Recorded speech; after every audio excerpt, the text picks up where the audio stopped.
Eine Wohnanlage im Frankfurter Gallusviertel. Hier leben Rico Steidl und Melanie Metz. Laut ihrer Nebenkostenabrechnung verbrauchen die beiden ungewöhnlich viel Wasser. Hier ist unser Wellnessbereich mit unserem schönen Sparduschkopf. Warum wir mehr Verbrauch haben sollen wie andere, kann ich nicht verstehen, weil wir duschen wie jeder andere auch. Gut, wir sind 2 Personen, aber auch in jedem anderen 2-Personen-Haushalt sind auch 2, die täglich duschen, die sich duschen müssen. Es ist auch jetzt nicht so, dass ich jeden Tag baden gehe oder sonst was. Ich dusche, das geht bei mir innerhalb von 10 Minuten, dann bin ich fertig. Ich mache auch, wenn ich mich einseife, das Wasser aus, um es einfach zu sparen. Klar geht man auch mal baden, aber das ist, wenn es hochkommt, einmal in der Woche. Der Mieterverein Frankfurt hat sich die Nebenkostenabrechnung der beiden angesehen. Dabei gab es einige Auffälligkeiten.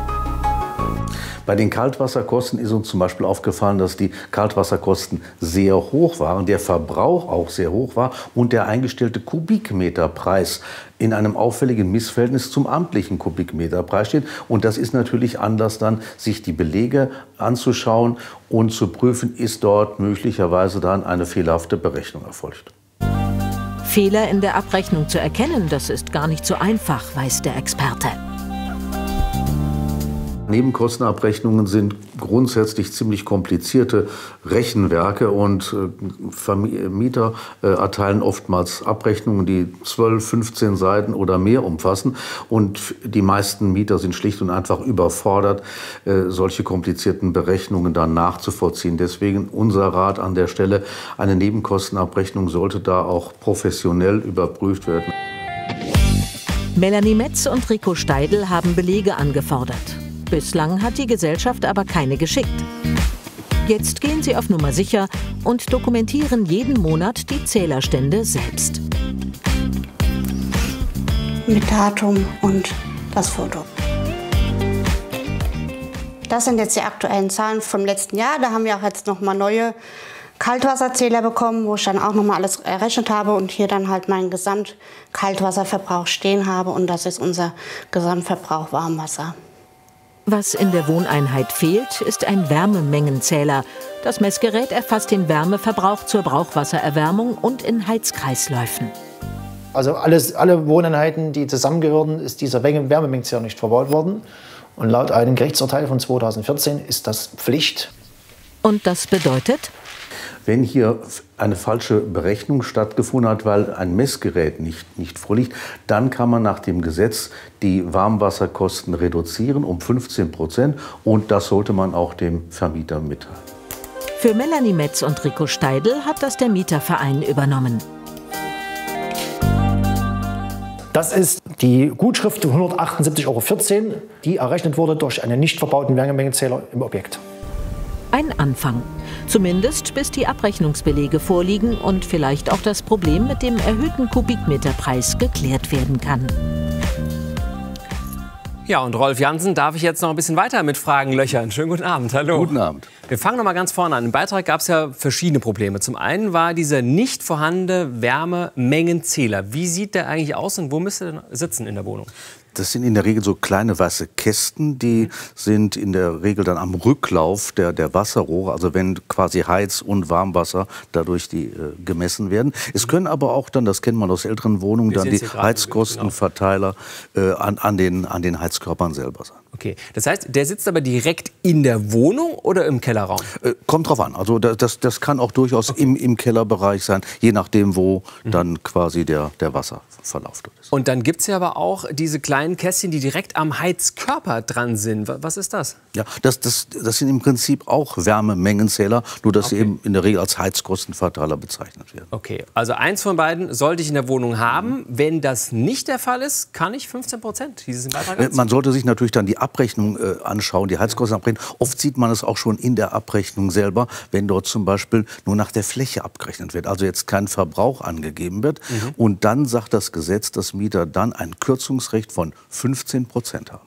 Okay, auf den Preis fürs Warmwasser sozusagen? Oder auf alles? Und die Heizung und Warmwasser. Okay. So, zweiter Fall im Film war, dass der Kubikmeterpreis fürs Wasser falsch war. Wo weiß ich überhaupt, wie viel berechnet werden darf? Wo kriege ich das raus? Das kann man bei den jeweiligen Stadtwerken dann erfragen. Das ist ja von Kommune zu Kommune auch unterschiedlich. Und wenn man dann in der Abrechnung sieht, der dort eingestellte Kubikmeterpreis ist deutlich höher, dann sollte man beim Vermieter nachfragen, warum ist das der Fall, und sollte sich die Belege anschauen, um das nachprüfen zu können. Jetzt hat die Frau im Film die Kaltwasserzähler auch immer abfotografiert im Monat. Also als Beleg ist wahrscheinlich auch nicht verkehrt, um das alles zu dokumentieren. Müssen die nicht auch irgendwie geeicht werden? Ja, grundsätzlich alle 6 Jahre müssen die Wasserzähler geeicht werden. Und da kann man natürlich als Mieter auch dann auf die Wasserzähler schauen, welche Jahreszahl dort angegeben wird. Und dann sieht man, steht die nächste Eichung bevor oder ist sie vielleicht schon überfällig. Da steht also eine Jahreszahl drauf, wann der eingebaut wurde, aus welchem Jahr ist. Und dann maximal 6 Jahre. Sonst sage ich mal dem Vermieter Bescheid und der muss austauschen. Okay.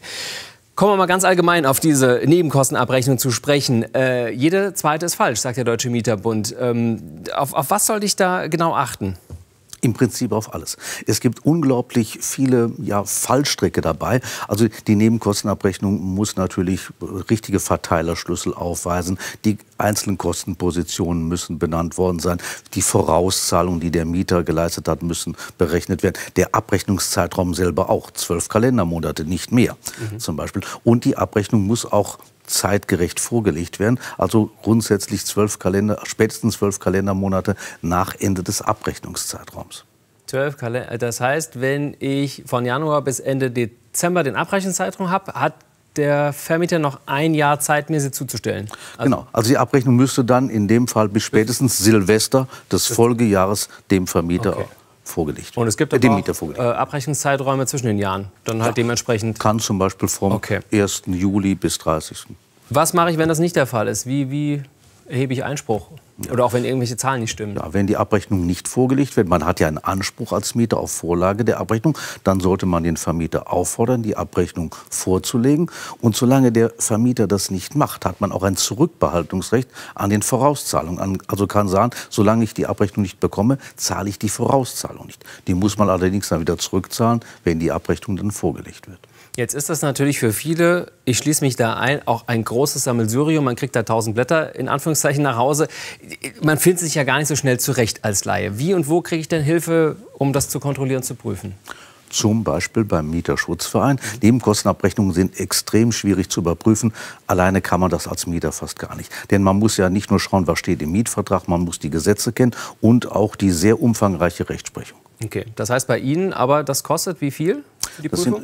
Die Prüfung selber ist im Mitgliedsbeitrag enthalten. Der Mitgliedsbeitrag beträgt 108 € im Jahr. Aber da sind alle Beratungen mit umfasst. Also ob man einmal im Jahr kommt oder zweimal in der Woche, spielt keine Rolle. Und eine Rechtsschutzversicherung ist auch dabei. Also nicht nur bezüglich der Nebenkostenabrechnung, sondern insgesamt Fragen mit dem Mieterhöhungsverlangen, Probleme mit Nachbarn. Alles. Okay.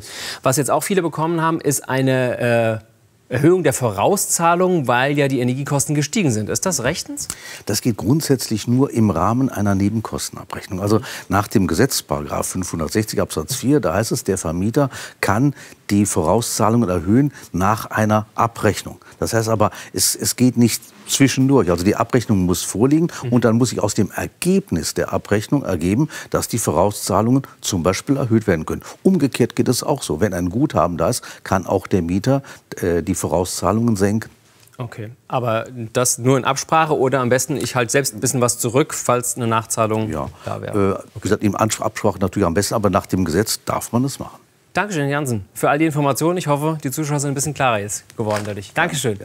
Also, wir merken uns noch mal, jede zweite Nebenkostenabrechnung ist falsch, sagt der Deutsche Mieterbund. Besonders bei der Kostenverteilung passieren ganz viele Fehler. Deshalb genau prüfen, sonst zahlen Sie drauf.